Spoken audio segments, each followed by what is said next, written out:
देखिए अभी तो अगर हम देख रहे हैं तो जिस तरह से 4 दिन पहले 300 के ऊपर एक्यूआई गया था, तो उसके बाद अभी तो स्थिति ये है कि लगभग 250 के प्लस माइनस में एक्यूआई है।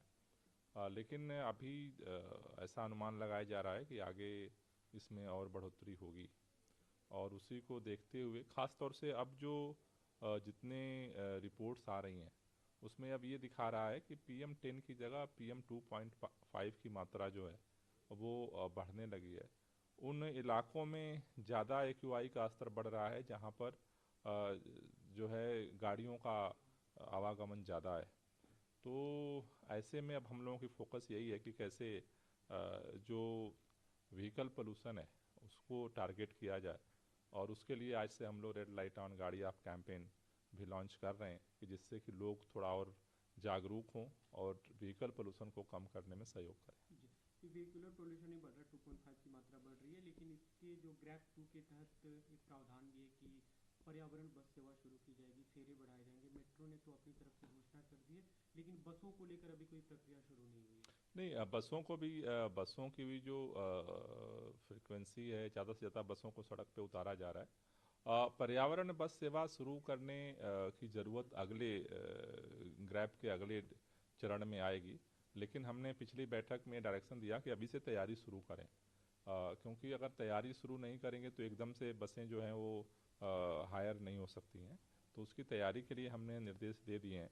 लेकिन अभी जो हैं वो ज़्यादा से ज़्यादा बसों को सड़क पे उतारने के लिए कोशिश की जा रही है। उसे लेकर कोई टेंडर प्रक्रिया, या क्योंकि पर्यावरण मंत्री से क्या आपकी कोई बातचीत हुई, क्योंकि उस दिन आपने कहा था कि सेक्रेटरी नहीं आ पाए थे मीटिंग में। हमने डायरेक्शन भेजा है, उसको आगे अभी रिव्यू करेंगे। जी, एक दूसरी बात सर, कल NDMC की मीटिंग थी, उस मीटिंग में भी पर्यावरण और प्रदूषण को लेकर चर्चा हुई। आरोप लगा कि मुख्यमंत्री ने जवाब नहीं दिया। बीजेपी के जो नेता हैं, NDMC के वाइस चेयरमैन सतीश उपाध्याय, उनकी तरफ से पूरा ठीक रहा, एक तरह से आप लोगों को छोड़ा गया, देखिए, तो मैं क्या ये कहेंगे? देख रहा हूँ कि भारतीय जनता पार्टी के लोग इस तरह से बयानबाजी करते हैं जैसे कि उनको इसका ABCD पता ही ना हो। कल हमने देखा कि कई तरह के बयान भारतीय जनता पार्टी के लीडर्स ने दिए जिसका कोई सिर पैर नहीं है। आज मैं अखबार में पढ़ रहा था, भारतीय जनता पार्टी के एक नेता ने कहा कि जब रियल टाइम सोर्स अपोर्समेंट स्टडी फरवरी में बंद हो गई थी तो फिर गोपाल राय दावा कर रहे थे कि प्रदूषण अच्छा कैसे हुआ। फरवरी में बंद नहीं हुई थी, अभी अक्टूबर में बंद हुई है। फरवरी में उसको बंद करने का प्रक्रिया शुरू की गई थी, अभी अक्टूबर में बंद हुई है। तो मुझे लगता है या तो वो सुनते नहीं है या कोई लिख के दे देता है, उसी को बोल देते हैं। तो कल से वो रट लगा रखे हैं कि फरवरी में बंद हो गई। हमने कहा कि कल अक्टूबर में अभी बंद हुआ और इस समय बंद होना कहीं ना कहीं नुकसानदायक है। दूसरा, हमने देखा एक नेता ने कहा कि अगर बजट में प्रावधान ही नहीं है तो उससे अधिक पैसा अधिकारी कैसे दे सकता है। बजट में ये प्रावधान पहले दिन से है कि 12 करोड़ रुपए इसमें खर्च होंगे। 10 करोड़ रुपए जो हैं वो IIT कानपुर को दिया गया इक्विपमेंट लाने के लिए। उनका जो सर्विस चार्ज था, रिसर्च का जो चार्ज था, वो 2 करोड़ रुपया पेंडिंग है, जिसको अधिकारी ने रोका और स्टडी बंद करा दी। प्रावधान पैसे फंड तो पहले से जो है वो प्रावधान उसका है, अधिक फंड देने की बात नहीं है।